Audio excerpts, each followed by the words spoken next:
നെയ്യാറ്റിൻകരയിലേക്ക് പോകുന്നു. സജോ ദേവസ്യ അവിടുന്ന് ഏറ്റവും പുതിയ വിവരങ്ങൾ നൽകും. സജോ, ഇപ്പോൾ മെഡിക്കൽ കോളേജിൽ നിന്ന് ഉമേഷ് നൽകിയ വിവരം അനുസരിച്ചാണെങ്കിൽ അതൊരു സ്വാഭാവിക മരണം എന്ന നിലയിൽ പോസ്റ്റ്മോർട്ടം റിപ്പോർട്ടിലെ പ്രാഥമിക സൂചനകൾ പുറത്തു വരുന്നുണ്ട്.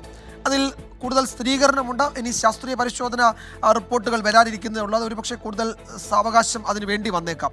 എങ്കിലും ഇതുവരെയുള്ള സൂചനകൾ അനുസരിച്ച് അതൊരു സ്വാഭാവിക മരണം എന്ന നിലയിലാണ് ആശുപത്രിയിൽ നിന്നുള്ള വിവരങ്ങൾ സൂചിപ്പിക്കുന്നത്.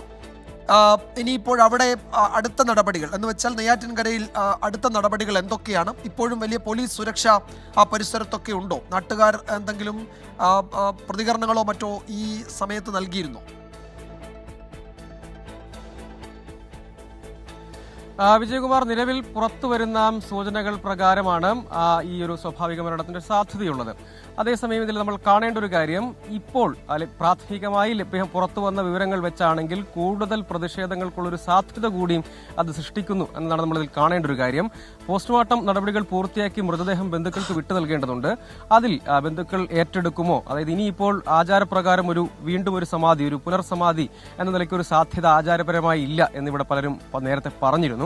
അങ്ങനെ വരുമ്പോൾ അതെന്താകും ചെയ്യുക? ഇവിടെ ഇപ്പോൾ വിട്ടു നൽകിയാൽ അധികം വൈകാതെ തന്നെ വിട്ടു നൽകും. അങ്ങനെ വരുമ്പോൾ ഇങ്ങോട്ടേക്ക് തന്നെ തിരികെ കൊണ്ടുവരേണ്ടതുണ്ട്. പക്ഷെ ഇവിടെ പ്രത്യേകിച്ചൊരു ക്രമീകരണവും ഒരുക്കിയിട്ടില്ല. ഇവിടെ നേരത്തെ സൂചിപ്പിച്ചതുപോലെ ഗോപൻ സ്വാമിയുടെ ഭാര്യ സുലോചന, മകന്റെ ഭാര്യയൊക്കെ ഇവിടെയുണ്ട്. ഒരു മകനാണ് മെഡിക്കൽ കോളേജിലുള്ളത്. ഇവിടെ നേരത്തെ ഈ ഷീറ്റ് മറച്ചിരിക്കുന്ന ഭാഗത്താണ് ഈ കല്ലറ, അല്ലെങ്കിൽ അവർ സമാധി എന്ന് വിളിച്ചിരുന്ന ആ ഭാഗമുള്ളത്. അതവിടെ പൊളിച്ചിട്ട ആ നിലയിൽ തന്നെയാണ് ഉള്ളത്. അങ്ങനെ വരുമ്പോൾ ഇനിയിപ്പോൾ സംസ്കാരം എങ്ങനെയായിരിക്കും? ആ കാര്യത്തിൽ എന്താണ് വേണ്ടത്? കുടുംബത്തിന്റെ അഭിപ്രായമാണ് അവർക്ക് തിരിച്ചു വിട്ടുകൊടുക്കുക എന്നാണ്. ഇവിടെ പക്ഷേ വലിയ പോലീസ് സന്നാഹം, ഇപ്പോഴും ഇവിടെ പോലീസ് സന്നാഹമുണ്ട്. ഈ വീടിന്റെ ദൃശ്യങ്ങളിലേക്ക് പോയാൽ നേരത്തെ സൂചിപ്പിച്ചതുപോലെ മറ്റു കുടുംബാംഗങ്ങൾ ഇപ്പോഴും ഇവിടെയുണ്ട്. അവരോട് നമ്മൾ പ്രതികരണമൊക്കെ നേരത്തെ ആരാഞ്ഞിരുന്നെങ്കിലും അവർ ഒരു തരത്തിലുള്ള പ്രതികരണത്തിനും തയ്യാറായിട്ടില്ല. അവിടെയും വീട്ടിലും വലിയ പോലീസ് സാന്നിധ്യമുണ്ട്. കാരണം ഇതുവരെ ലഭ്യമായ സൂചനകൾ പ്രകാരമുള്ള വിവരങ്ങളാണ് പുറത്തു വന്നത്. അങ്ങനെയെങ്കിൽ ഈ കാര്യത്തിൽ കൂടുതൽ, നേരത്തെ നമ്മൾ പല വൈകാരിക പ്രതിഷേധങ്ങളും കണ്ടതാണ്, കൂടുതൽ പ്രതിഷേധത്തിന്റെ സാധ്യത കാണുന്നുണ്ട്. അതിന്റെ കൂടുതൽ അന്തിമ പരിശോധനാ ഫലം അല്ലെങ്കിൽ ആ പോസ്റ്റ്മോർട്ടം എക്സാമിനേഷൻ റിപ്പോർട്ട് തന്നെ പൂർണ്ണമായും പുറത്തു വരേണ്ടതുണ്ട്. അപ്പോൾ മാത്രമേ അക്കാര്യത്തിൽ പരിപൂർണ്ണ വ്യക്തത കൈവരികയുള്ളൂ എന്നതൊരു വസ്തുതയാണെന്നിരിക്കെ തന്നെ ഈ കാര്യത്തിൽ പലതരത്തിലുള്ള വൈകാരിക പ്രതിഷേധങ്ങൾക്കോ കൂടുതൽ അത്തരം സാധ്യതകൾ തള്ളിക്കളയാൻ കഴിയുകയില്ല. അതും പോലീസ് മുന്നിൽ കാണുന്നുണ്ട്.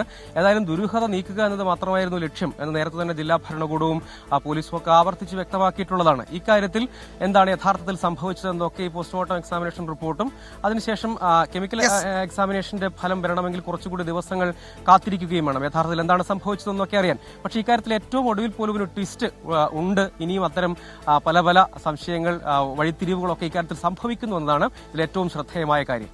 ശരി സജോ, എന്തായാലും ഇതുവരെ വളരെ സമാധാനപരമായി കാര്യങ്ങൾ നടന്നു. ഹൈക്കോടതിയുടെ ഒരു ഇടപെടൽ അക്കാര്യത്തിൽ ഉണ്ടായിരുന്നു. കോടതി നിർദ്ദേശപ്രകാരമാണ്, ഒരുപക്ഷെ കോടതിയുടെ അനുമതിയോടുകൂടിയാണ് ഇതൊക്കെ നടക്കുന്നത്. അതുകൊണ്ട് പ്രതിഷേധങ്ങളൊക്കെ ഉണ്ടാവാനുള്ള സാധ്യത ആ നിലയ്ക്ക് പോലീസ് പരിശോധിക്കുകയും തുടർ നടപടികളൊക്കെ സ്വീകരിക്കുകയും ചെയ്യും. ഇപ്പോൾ മൃതദേഹം ബന്ധുക്കൾക്ക് വിട്ടുകൊടുക്കും. അത് വിട്ടുകൊടുത്താൽ പിന്നീട് സംസ്കാര ചടങ്ങുകൾ എങ്ങനെയാണ്, അത്തരം കാര്യങ്ങളൊക്കെ അതിൻ്റെ തീരുമാനങ്ങളൊക്കെ വരാനിരിക്കുന്നതേ ഉള്ളൂ. ഔദ്യോഗികമായി ഇക്കാര്യത്തിലുള്ള വിശദീകരണങ്ങൾ അടുത്ത മണിക്കൂറുകളിൽ നമ്മൾ പ്രതീക്ഷിക്കുന്നുണ്ട്.